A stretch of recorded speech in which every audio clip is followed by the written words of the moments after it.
పాటు ఎన్నికల ప్రక్రియను ఆపడం అనేది చాలా దురదృష్టకరమైనటువంటి అంశం. ఎందుకంటే ఎన్నికల నోటిఫికేషన్ వేసినాక సుప్రీంకోర్టు ఆదేశాలు ఉన్నాయి, ఎన్నికలను వాయిదా వేయొద్దు. కానీ అందుకు సుప్రీంకోర్టు ఆదేశాలకు విరుద్ధంగా 2 వారాల పాటు వాయిదా వేయడాన్ని మేము దీన్ని తీవ్రంగా పరిగణిస్తున్నాం. ఇది రాష్ట్రంలోని 56% బీసీ ప్రజల యొక్క హక్కులకు విఘాతం కలిగిస్తుంది, వాళ్ళ ఆత్మ గౌరవాన్ని దెబ్బతీస్తుంది. నోటికాడి అన్నం ముద్దను ఆపారు.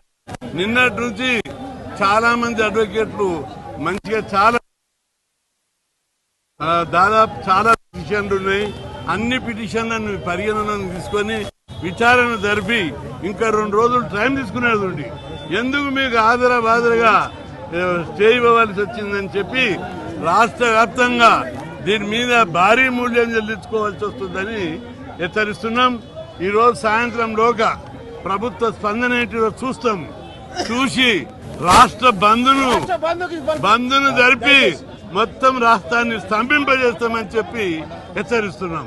మండల్ కమిషన్ అప్పుడు ఎట్లయితే ఉద్యమం అయిందో, ప్రజా జీవితం ఏ విధంగా అయితే స్పందించిందో అంతకంటే రెట్టింపుగా ఈరోజు బీసీల చైతన్యం వచ్చింది.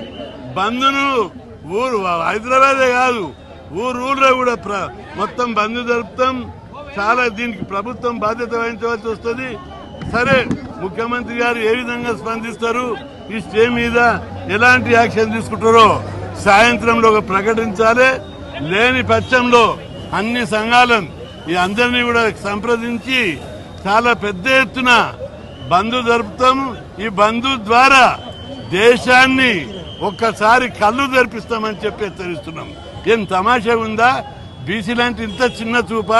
బీసీలకు మేము ముఖ్యమంత్రి పదవులు వాళ్ళకి, మంత్రి పదవులు వాళ్ళకి, అన్ని వాళ్ళకి లేక ఒక అవకాశం వచ్చి సర్పంచులు వస్తే వాటిని కూడా భరించకపోవడం, వాటిని కూడా ఓర్వలేకపోవడం అనేది చాలా దుర్మార్గం.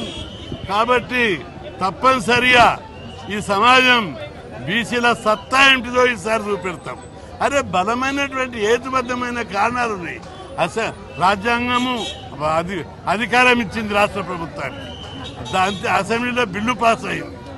అదేవిధంగా జనాభా లెక్కలు తీశారు, అదేవిధంగా డెడికేటెడ్ కమిషన్ అపాయింట్ చేశారు. బీసీలకు ఇవ్వవలసింది న్యాయమైనది ఏదో ఇతర రాష్ట్రాల అంశాన్ని ప్రతిపాదికగా తీసుకోవడం అనేది హేతుబద్ధమైన కారణం కాదు.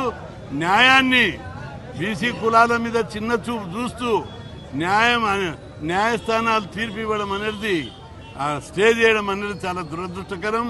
దీని మీద రాష్ట్ర ప్రజలందరూ అగ్రవగ్రులైరు. ఈరోజు చాలా మంది నామినేషన్ కూడా వేశారు, ఇంకా నామినేషన్ వేస్తున్నారు.